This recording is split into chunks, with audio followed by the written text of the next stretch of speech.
Welcome to രാധൂസ് kitchen. എൻ്റെ കഴിഞ്ഞ video എല്ലാവരും കണ്ടിരുന്നല്ലോ അല്ലേ? കണ്ടിട്ടില്ലാത്തവർ കാണണം. ഫിഷ് റോസ്റ്റാണ് ഞാൻ കഴിഞ്ഞ വീഡിയോയിൽ ചെയ്തത്. അന്ന് ഞാൻ പറഞ്ഞിരുന്നു എൻ്റെ അടുത്ത വീഡിയോ ഒരു ഫിഷിൻ്റെ തന്നെ ഐറ്റം ആണെന്ന്. ഇന്ന് ഫിഷ് മപ്പാസാണ് ഞാൻ ഉണ്ടാക്കുന്നത്. ഇത് വളരെ ടേസ്റ്റി ആയിട്ടുള്ളൊരു മീൻ കറിയാണ്. എൻ്റെ ഈ വീഡിയോ എല്ലാവരും മുഴുവനായിട്ടും കാണണം കേട്ടോ. ഫിഷ് മപ്പാസ് എല്ലാവർക്കും എന്തായാലും ഇഷ്ടമാവും.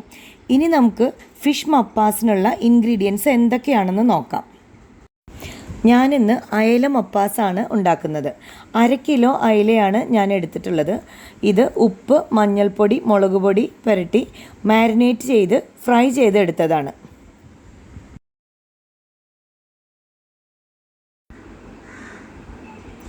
രണ്ട് സവാള നീളത്തിൽ അരിഞ്ഞു വെച്ചിട്ടുണ്ട്. ഇഞ്ചി, വെളുത്തുള്ളി ചെറുതായി അരിഞ്ഞിട്ടുണ്ട്. പച്ചമുളക് 4 എണ്ണം, കറിവേപ്പില, കടുക്, മല്ലിപ്പൊടി, മഞ്ഞൾപ്പൊടി, ഫിഷ് മസാല, മുളക് പൊടി, ഉപ്പ്, വെളിച്ചെണ്ണ, ചുവന്ന മുളക് 3 എണ്ണം, പട്ട, ഏലക്കായ, കുടംപുളി, തേങ്ങാപ്പാൽ. ചൂടായ എണ്ണയിലേക്ക് കടുക്, കറിവേപ്പില, ചുവന്ന മുളക് എന്നിവ ചേർത്ത് കൊടുക്കാം.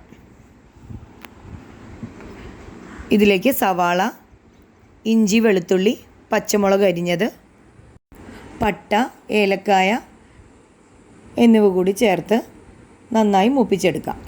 ഇതിലേക്ക് 1 സ്പൂൺ മഞ്ഞൾപ്പൊടി, 2 സ്പൂൺ മുളക് പൊടി, 2 സ്പൂൺ ഫിഷ് മസാല, 3 സ്പൂൺ മല്ലിപ്പൊടി, 1 സ്പൂൺ ഉപ്പ് എന്നിവ ചേർത്ത് പൊടികളുടെ പച്ചമണം മാറുന്നത് വരെ ഇളക്കി നന്നായി മൂപ്പിച്ചെടുക്കുക. ഇതിലേക്ക് നമുക്ക് അല്പം വെള്ളം ചേർത്ത് കൊടുക്കാം. ഇതിലേക്ക് നമ്മൾ ചൂടുവെള്ളത്തിൽ ഇട്ട് വെച്ച കുടംപുളി ചേർത്ത് കൊടുക്കാം. ഇനി ഇതൊന്ന് അടച്ച് വെച്ച് തിളപ്പിക്കാം. കറി നന്നായി തിളച്ച് വന്നിട്ടുണ്ട്. ഇനി ഇതിലേക്ക് നമുക്ക് നേരത്തെ വറുത്ത് വെച്ചിട്ടുള്ള മീൻ കഷ്ണങ്ങൾ ചേർത്ത് കൊടുക്കാം. മീൻ നന്നായി വെന്തിട്ടുണ്ട്. ഇനി നമുക്കിതിലേക്ക് നമ്മൾ എടുത്തു വെച്ചിട്ടുള്ള തേങ്ങയുടെ 2ാം പാൽ ചേർത്ത് കൊടുക്കാം. 2ാം പാൽ ചേർത്തിട്ട് ഒന്ന് തിളച്ച് വരട്ടെ.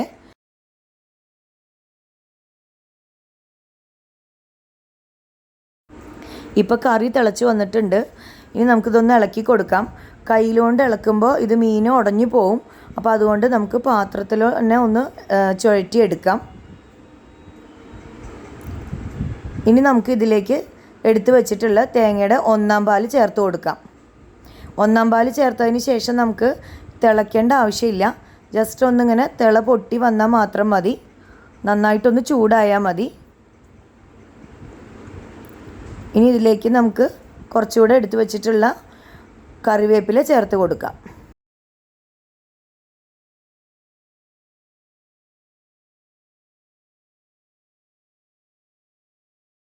നമ്മുടെ ഫിഷ് മപ്പാസ് റെഡി ആയിട്ടുണ്ട്.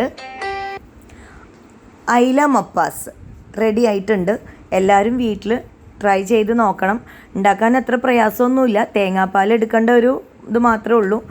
പെട്ടെന്ന് തന്നെ തയ്യാറാക്കി എടുക്കാൻ പറ്റുന്ന ഒരു ഡിഷാണ്. എല്ലാവരും വീട്ടിൽ തീർച്ചയായിട്ടും ട്രൈ ചെയ്ത് നോക്കണം. എൻ്റെ കഴിഞ്ഞ വീഡിയോ എല്ലാവരും മറക്കാതെ കാണണം. ഫിഷ് റോസ്റ്റ് ആയിരുന്നു. വളരെ ടേസ്റ്റി ആയിട്ടുള്ളൊരു ഡിഷാണ്.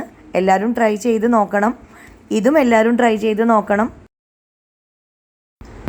എൻ്റെ ഈ വീഡിയോ ഇഷ്ടമായ എല്ലാവരും ലൈക്ക് ചെയ്യുക, ഷെയർ ചെയ്യണം, സബ്സ്ക്രൈബ് ചെയ്യണം. അതിൻ്റെ തൊട്ടടുത്ത് കാണുന്ന ബെൽ ഐക്കൺ കൂടി പ്രസ് ചെയ്യുക. Thank you for watching. വീണ്ടും അടുത്തൊരു വീഡിയോയിലൂടെ കാണാം. Okay, bye bye. Take care. Stay home, stay safe.